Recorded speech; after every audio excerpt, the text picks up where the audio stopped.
بسم اللہ الرحمن الرحیم۔ السلام علیکم، میں ہوں اقبال سحر اور آپ دیکھ رہے ہیں ریئل نیوز ورلڈ۔ ناظرین، اس وقت ہم آپ سے اہم ترین خبر شیئر کر رہے ہیں۔ گجرات جیل میں ہنگامہ آرائی، پتھراؤ سے D S P city Parvez Gondal سمیت متعدد قیدی اور پولیس اہلکار زخمی ہو گئے۔ ذرائع کے مطابق گجرات جیل میں ہنگامہ آرائی قیدیوں اور اسسٹنٹ سپرنٹنڈنٹ کے درمیان تلخ کلامی سے شروع ہوئی۔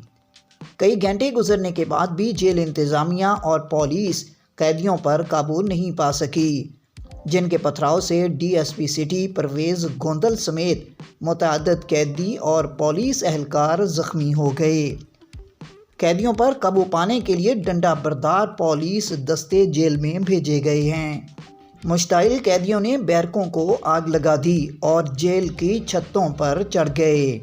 میڈیا ذرائع کے مطابق جیل کے اندر قیدیوں نے گودام کو آگ لگا دی، اسسٹنٹ سپرنٹنڈنٹ کو یرغمال بنایا اور فائرنگ کی۔ واقعے کی اطلاع ملنے پر پولیس نے جیل کو حصار میں لے لیا اور آنسو گیس کی شیلنگ کی۔ قیدیوں کے ساتھ تصادم میں ڈی ایس پی سٹی سمیت متعدد پولیس اہلکار زخمی ہو گئے۔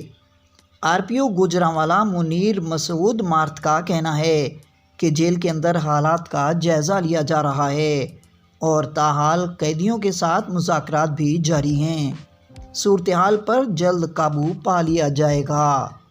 ادھر نگران وزیر اعلیٰ محسن نقوی نے واقعے کا نوٹس لیتے ہوئے کہا ہے کہ ہنگامہ آرائی کے ذمہ دار قیدیوں کا تعین کیا جائے اور قانون کے مطابق کارروائی کی جائے۔ مقامی ذرائع ابلاغ کے مطابق ہنگامہ آرائی پر قابو پانے کے لیے پولیس، ریسکیو اور عیدی اہلکار موقع پر پہنچ گئے ہیں۔ اندر سے فائرنگ کی آوازیں آنے کے بعد پولیس نے جیل کو چاروں طرف سے گھیرے میں لے لیا ہے۔ مزید اپڈیٹ کے لیے ہمارے ساتھ وابستہ رہیں۔ اگر آپ نے ہمارے چینل کو سبسکرائب نہیں کیا تو پلیز کر دیجئے اور بیل آئیکن کو پریس کرنا مت بھولیے تاکہ ہماری نئی ویڈیو کا نوٹیفیکیشن بار وقت آپ تک پہنچ سکے۔ کامنٹ باکس میں اپنے خیالات کا اظہار کیجئے۔ اللہ حافظ۔